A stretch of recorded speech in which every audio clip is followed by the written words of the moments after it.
Assalamualaikum warahmatullahi wabarakatuh. Terima kasih kepada anak-anakku kelas 12 IPA maupun IPS. Sebelum belajar, marilah kita berdoa menurut agama dan kepercayaan masing-masing. Berdoa mulai. Terima kasih. Anak-anakku, sekarang kita belajar mengenai Indonesia pada masa Orde Baru. Yang minggu kemarin kita berbicara mengenai Indonesia masa demokrasi liberal, Indonesia pada masa demokrasi terpimpin. Nah, sekarang kita mulai pelajaran yang baru, yaitu Indonesia pada masa Orde Baru. Slide selanjutnya yaitu perkembangan kehidupan Indonesia pada masa Orde Baru. Ciri-ciri pemerintahan Orde Baru. Otoriter, yaitu bersifat kekuasaan dipegang oleh satu orang. Yang kedua, di sini kekuasaan yang begitu besar di tangan Presiden Soeharto dan elitis yang pada umumnya terdiri dari tentara. Jadi kekuasaan yang begitu besar ada di tangan Presiden Soeharto dengan kaum tentara atau tentara baik itu angkatan darat, udara, laut maupun polisi. Terus di sini ekonomi pragmatis. Ekonomi pragmatis adalah kebijakan ekonomi pemerintah pada waktu itu hanya bersifat sesaat. Maksudnya tanpa bisa mengatasi masalah yang besar. Terus di sini yang nomor 4, asas tunggal Pancasila. Sebetulnya asas tunggal Pancasila ini sudah bagus karena kita tahu ada 5 komponen dari Pancasila. Ya, terus di sini ciri-ciri pemerintahan yang lain yaitu korupsi, kolusi dengan nepotisme. Jadi korupsi, kolusi dengan nepotisme pada masa Presiden Soeharto ini sangat kental sekali ya, baik di kalangan presidennya sendiri, menteri maupun yang lainnya. Slide selanjutnya. Di sini menjelang Orde Baru. Dengan adanya G30S yang didalangi oleh PKI, demonstrasi dari berbagai elemen masyarakat yang tergabung dalam Front Pancasila yang berisi mengenai Tritura, salah satunya yaitu pembubaran PKI. Jadi isi Tritura ini salah satunya pembubaran PKI. Ya, karena pada waktu itu Indonesia ada gerakan G30S September yang banyak membunuh para jenderal. Jadi PKI itu harus dibubarkan, isi dari Tritura. Ini tuntutan masyarakat. Yang kedua, pembersihan Kabinet Dwi Kora. Kenapa di sini disebut pembersihan Kabinet Dwi Kora? Karena ditakutkan pada waktu Kabinet Dwi Kora masih ada beberapa orang dari pihak PKI. Jadi harus dibersihkan semua Kabinet Dwi Kora. Terus yang ketiga, turunkan harga barang. Di sini disebutkan turunkan harga barang karena pada waktu itu harga barang sangat tinggi sehingga masyarakat tidak mampu untuk membeli barang kebutuhan. Terus di sini adanya super semar yaitu surat perintah 11 Maret yang dikeluarkan oleh Presiden Soekarno untuk atau kepada Presiden Soeharto. Slide selanjutnya yaitu implementasi amanat super semar. Di sini yang pertama itu pengukuhan tindakan pengembang super semar yang membubarkan PKI dan ormasnya. Karena kita tahu pada waktu itu Indonesia ada gerakan G30S yang itu harus dibubarkan dari amanat super semar. Yang dituangkan dalam TAP MPRS nomor 4 dan nomor 9 garing MPRS garing 1966. Terus di sini juga pelanggaran paham-paham dari ajaran komunisme ya atau Leninisme di Indonesia. Di sini dituangkan dalam TAP MPRS nomor 25 garing MPRS garing 1966. Jadi di sini ada tabnya yang melarang atau ajaran komunis masuk ke Indonesia. Terus selanjutnya di sini pelurusan kembali tertib konstitusional berdasarkan Pancasila dan tertib hukum. Di sini dituangkan dalam TAP MPRS nomor 20 garing MPRS garing 1966. Jadi di sini pelurusan kembali tertib konstitusional berdasarkan Pancasila dan tertib hukum. Jadi ada beberapa yang pada waktu itu melanggar ya dari tertib hukum. Terus slide selanjutnya yaitu peralihan kekuasaan. Pada tanggal 3 Februari tahun 1967, DPR GR yang menganjurkan kepada Soeharto untuk melaksanakan sidang istimewa. Sehingga pada tanggal 20 Februari 1967 Presiden Soekarno menyerahkan kekuasaan kepada Soeharto. Jadi di sini DPR GR itu menganjurkan kepada Soeharto untuk melaksanakan sidang istimewa, ya. Dan di sini juga Presiden Soekarno menyerahkan kekuasaan kepada Presiden Soeharto. Dilihat lagi. Ini slide selanjutnya yaitu gambar Presiden Soekarno menyerahkan kekuasaan kepada Soeharto. Di slide selanjutnya yaitu langkah awal Orde Baru. Di sini salah satunya yaitu 1. Mengoreksi total penyimpangan yang dilakukan pada masa Orde Lama. Jadi pada masa Orde Lama itu banyak penyimpangan-penyimpangan yang dilakukan oleh pemerintah, baik dari undang-undang dasarnya maupun dari kehidupan bernegara. Terus dilihat lagi di sini penataan kembali seluruh aspek kehidupan berbangsa dan bernegara. Di Orde Baru kita semuanya ingin menata kembali seluruh aspek kehidupan berbangsa dengan bernegara, ya. Dan selanjutnya yaitu menyusun kembali kekuatan bangsa guna tercapainya stabilitas nasional. Di sini Presiden Soeharto ingin menyusun kembali kekuatan bangsa untuk tercapainya stabilitas nasional yang lebih baik. Ya, slide selanjutnya. Di sini salah satunya adalah stabilitas dan konsolidasi ekonomi. Nah, di sini di dalam ekonomi itu ada pelita pembangunan 5 tahun. Jadi pemerintahan Soeharto ingin mengadakan pembangunan 5 tahun. Jadi dalam 5 tahun ini pembangunan apa yang sudah dicapai oleh Indonesia? Setelah itu masuknya lembaga keuangan seperti IMF dan World Bank. Di sini Presiden Soeharto juga ingin memperbaiki ekonomi bangsa Indonesia dengan masuknya lembaga keuangan dari negara asing atau dari negara lain yaitu IMF dan World Bank.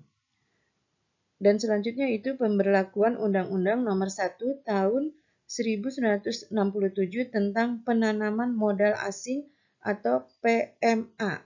Jadi dengan diberlakukannya Undang-Undang Nomor 1 tentang penanaman modal asing di Indonesia, jadi dari negara-negara lain bisa menanam modal asing untuk perkembangan bangsa Indonesia dengan diadakannya Undang-Undang Nomor 1. Ya. Terus di sini ada Undang-Undang Nomor 6 tentang penanaman modal dalam negeri. Selain tadi mengenai modal asing, di sini juga mengenai penanaman modal dalam negeri. Ya. Di sini disebutkan Undang-Undang Nomor 6 tentang penanaman modal dalam negeri itu untuk orang Indonesia. Dan selanjutnya, di sini kita bicara mengenai stabilitas politik. Salah satunya yaitu melaksanakan pemilu tahun 1971 yang diikuti oleh 10 partai di mana Golkar menjadi pemenangnya. Pada pemilu tahun 71 hanya ada 10 partai, salah satunya di situ ada P3, PDI, dan yang menang di sini adalah Golkar.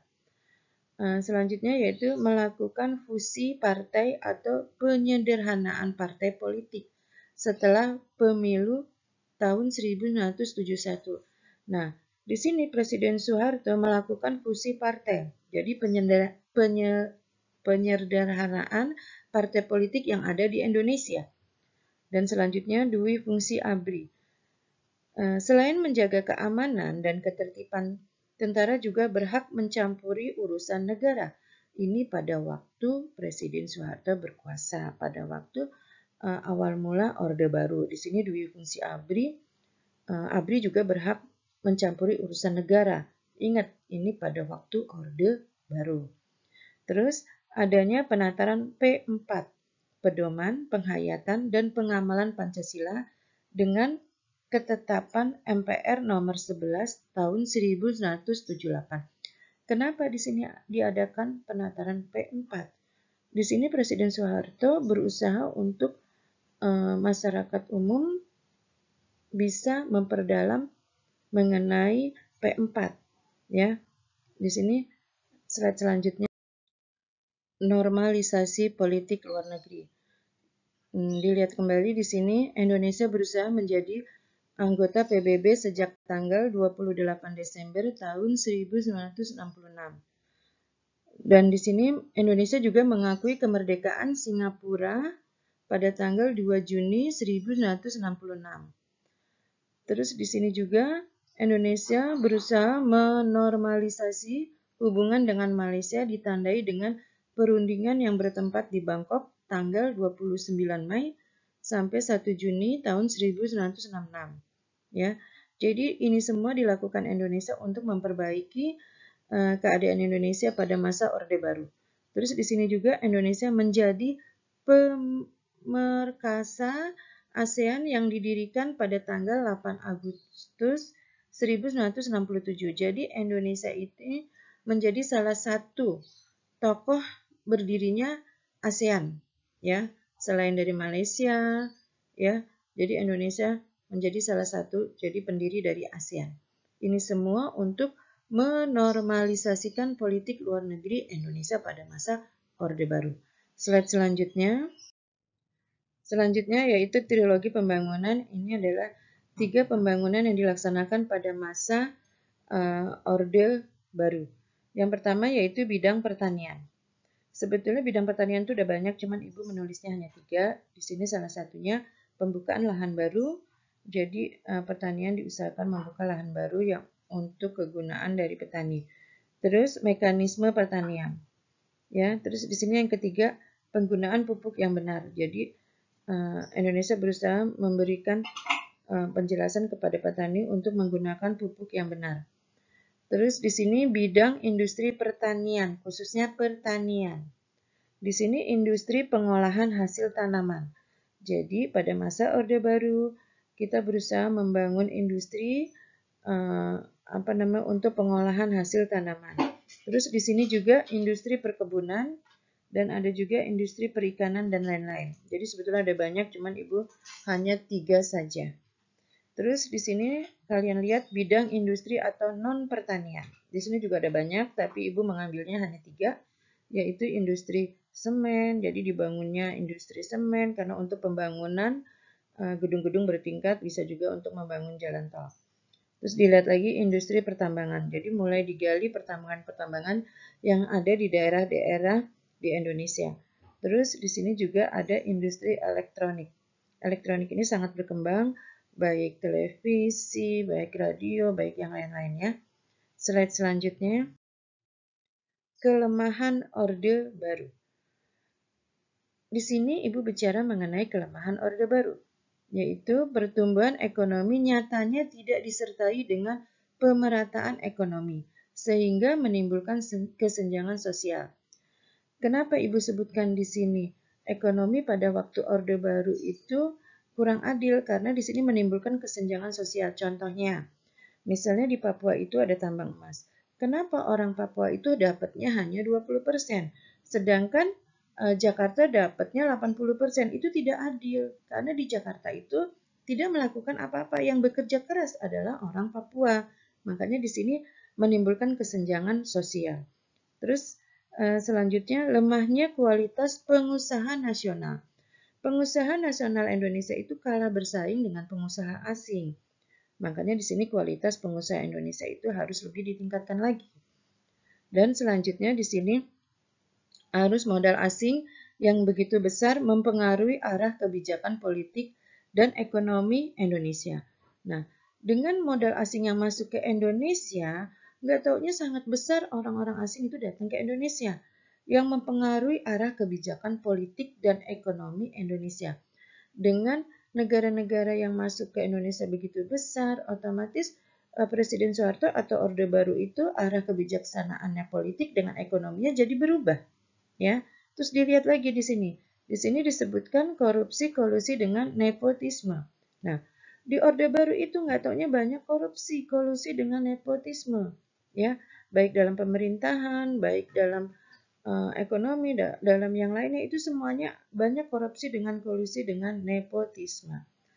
Slide Ya, slide selanjutnya, selain ada kelemahan juga di Orde Baru itu ada kelebihan dari Orde Baru. Salah satunya yaitu sukses transmigrasi. Kita tahu pemerintahan Orde Baru ini sangat sukses mengenai transmigrasi yang di Pulau Jawa itu penduduknya banyak dipindahin ke daerah Sumatera. Terus di sini ada sukses KB. Ya, pada waktu itu kita tidak mengenal KB karena orang-orang zaman dahulu itu anaknya banyak ya. Terus setelah KB diarahkan supaya tidak mempunyai anak terlalu banyak karena mempengaruhi dari kualitas anak juga mengenai ekonominya. Terus dilihat lagi sukses memerangi buta huruf. Pada waktu itu Orde Lama atau zaman dulu itu Indonesia masih banyak yang buta huruf. Nah, dengan pemerintahan Orde Baru ini mempunyai program untuk memberantas buta huruf, ya. Terus dilihat lagi di sini sukses swasembada pangan. Indonesia itu sangat sukses mengenai swasembada pangan khususnya padi karena hampir di mana-mana di daerah manapun Indonesia sangat berlimpah padinya. Terus dilihat lagi di sini pengangguran minimum. Maksudnya pada waktu itu pengangguran bisa ditekan sedemikian rupa supaya tidak melonjak terlalu tinggi. Terus selanjutnya sukses gerakan wajib belajar. Nah, pemerintahan Orde Baru juga berusaha mensukseskan gerakan wajib belajar. Pada waktu itu wajib belajarnya sampai kelas 6. Jadi berusaha supaya anak-anak Indonesia itu bisa ikut belajar, ya. Terus di sini sukses gerakan orang tua asuh. Selain mensukseskan gerakan wajib belajar, di sini pemerintahan Orde Baru juga berusaha menggalakkan gerakan orang tua asuh bagi anak-anak yang tidak mampu. Jadi orang tua asuh yang kaya atau pengusaha itu diarahkan supaya menjadi orang tua asuh bagi anak-anak yang tidak mampu. Terus di sini sukses keamanan dalam negeri. Nah, pemerintahan Orde Baru berusaha mensukseskan keamanan dalam negeri. Jadi berusaha mengamankan dalam negeri kita menguatkan keadaan keamanan dalam negeri kita. Slide selanjutnya. Ya, anak-anakku, terima kasih telah belajar sejarah. Mudah-mudahan pelajaran kali ini bermanfaat. Akhir kata, Ibu ucapkan wassalamualaikum warahmatullahi wabarakatuh.